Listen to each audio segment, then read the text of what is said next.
In the United States today, when we hear someone call themselves a Republican or a Democrat, we immediately react and associate the political party they identify with as something horrendous, depending on what side you're on. Look to the person on your left, now your right, and finally, in front of you, me. Would you still treat these people the same if you knew what political party they support? In this hypothetical situation, I am the daddy, and my wifey has different political values than me. Let's say I am a Republican, and my wifey is a Democrat. Why is it that one is treated differently than the other? Okay, so our topic is not just any other MeMA presentation.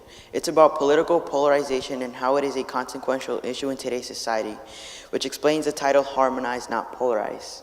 Big words, especially a term with political in it, tend to confuse people. So, what is political polarization? Political polarization is the vast and growing divide between liberals and conservatives, Republicans and Democrats. This relates to us today because due to political polarization, Democrats and Republicans face hate by one another. This is also a form of discrimination.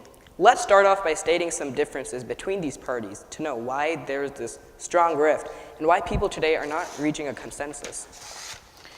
Liberals are in favor of gun control. They are widely concerned with economic inequality, and they are more progressive in the rights of the LGBTQ community.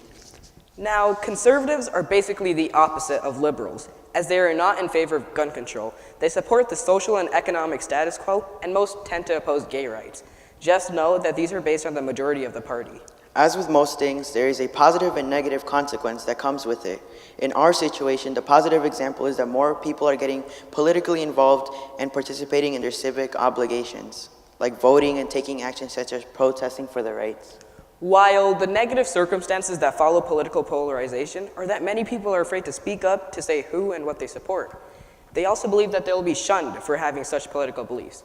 Our society tends to fixate on topics such as racism and sexism, but what is not being considered is how our topic shares the exact same severity and importance. The distinctions between Democrats and Republicans are worse now than it's ever been, which is why we chose such a controversial yet unknown topic. Because of these differences my wifey and I share, hate crimes have been on the rise. For instance, the Jussie Smollett controversy about him being supposedly attacked by a group of Trump supporters were proven to be false and inaccurate.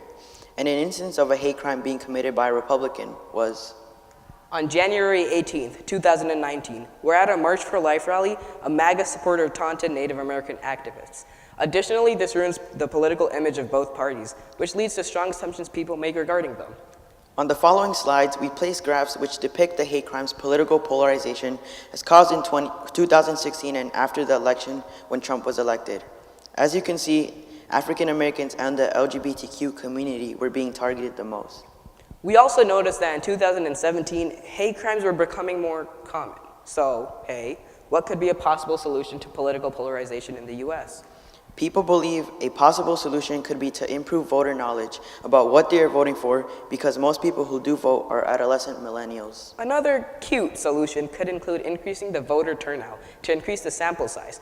We can do this by making voting mandatory, adopt incentives to increase voter turnout, and by seizing voter suppression.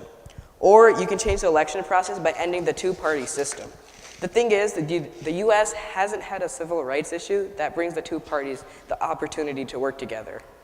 And on that final note, we conclude our presentation. I hope you guys remember us cuties when we leave. Thank you, and remember to hit our lines.